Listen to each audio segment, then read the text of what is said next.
We've said from the beginning that we won't have Really? any boots on the ground Bombing in Ukraine. Iran, So I think it's a bombing little the Houthis, bombing boats in the Caribbean, men and women understand the in War the Powers conflict. Act. We know how it works. Well, apparently you don't. What are Yeah. you talking about specifically? Yeah, I appreciate you asking. Well, number one, the protests at Lafayette Square in the first Trump administration where he said, can't you just shoot them?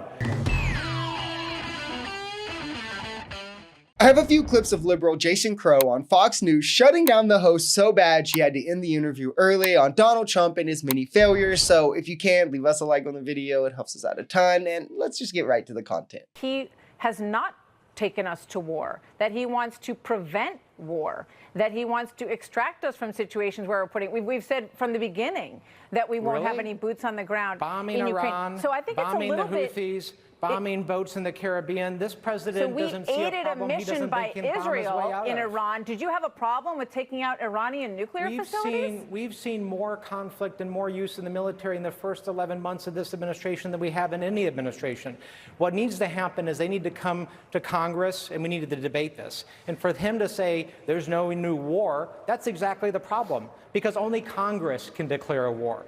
Only Congress, according to our Constitution, has the authority to send our men and women into conflict. We understand the War Powers Act. We know how it works. Well, apparently you don't. This one was kind of crazy to hear, given Trump has been preemptively bombing countries that pose no threat to us. We have been bombing random fishing boats in the Caribbean with possible civilian targets on them that pose no threat to us. We have been threatening to send troops from everywhere to Nigeria, to Gaza, to Greenland, to Panama, just to name a few. We had like the reckless mission that they also accidentally leaked to a journalist on Signal. And this is with them continuously upping the military budget. As Pete Hegseth tells soldiers the rules of engagement no longer matter, and journalists now has to sign NDAs to not let any information that he doesn't want out. I mean, people are rightfully worried about the potential of America getting into conflict in the future. It's one of the few things Republicans are good for, leading us into pointless wars that kills our sons and daughters. What law are you talking about that's being broken? And then you said that he's implying that he might do something that they wouldn't want to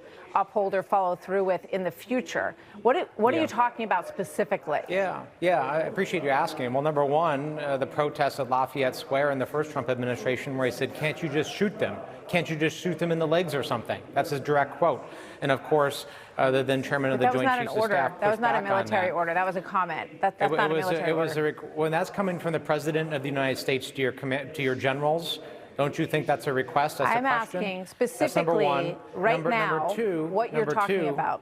Yeah, number two, he's also threatened to send the military into Chicago and other cities to, quote, go to war with those cities. Right? That is a very, very disturbing thing. Number three, he's also alluded to sending troops to polling stations, which is actually a violation of U.S. law. U.S. criminal law prohibits troops from going to polling stations, and he's alluded to that. Yeah, guys, who cares that Trump directly asked one of his generals if they could shoot protesters in the leg when asked how he wanted to deal with protesters? Because that's not a direct order, it's just a question.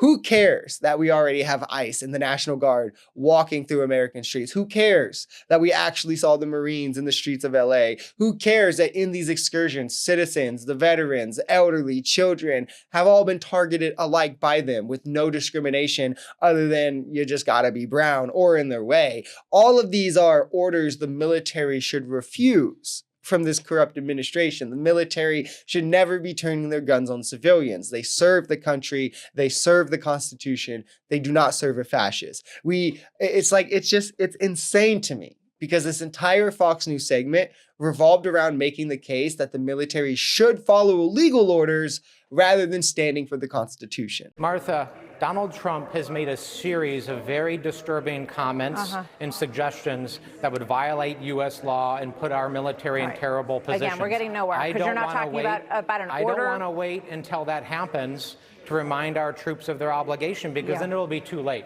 We are standing by our troops and our amazing men and women in uniform to remind them who sign up every day as you did to carry out the orders of the commander-in-chief. Spot on. And some of it is also just his actions, right? In terms of how he is wielding the power of being commander-in-chief. Congress is supposed to have the ability to declare war, them alone. And Trump is very clearly trying to walk that line in a way that pushes the boundaries where he can and gives him more power. How many fishing boats, for instance, in a specific area can he target before it's considered an act of war? Is he defying the Constitution if he continues doing so? How many preemptive strikes on countries that pose no threats for us without wrapping in Congress can he do before it's an act of war, right? Is this something that he can continue without violating the Constitution? And the threats as well, right? Like in the countries we mentioned earlier with these attacks we're discussing now, America's not invincible. And it should be noted that like these very types of reckless actions are what preceded 9/11, right? And if you ask them why they did 9/11, it's actions like this that they would point to. And I can only hope that a similar response doesn't await Trump's brash stupidity.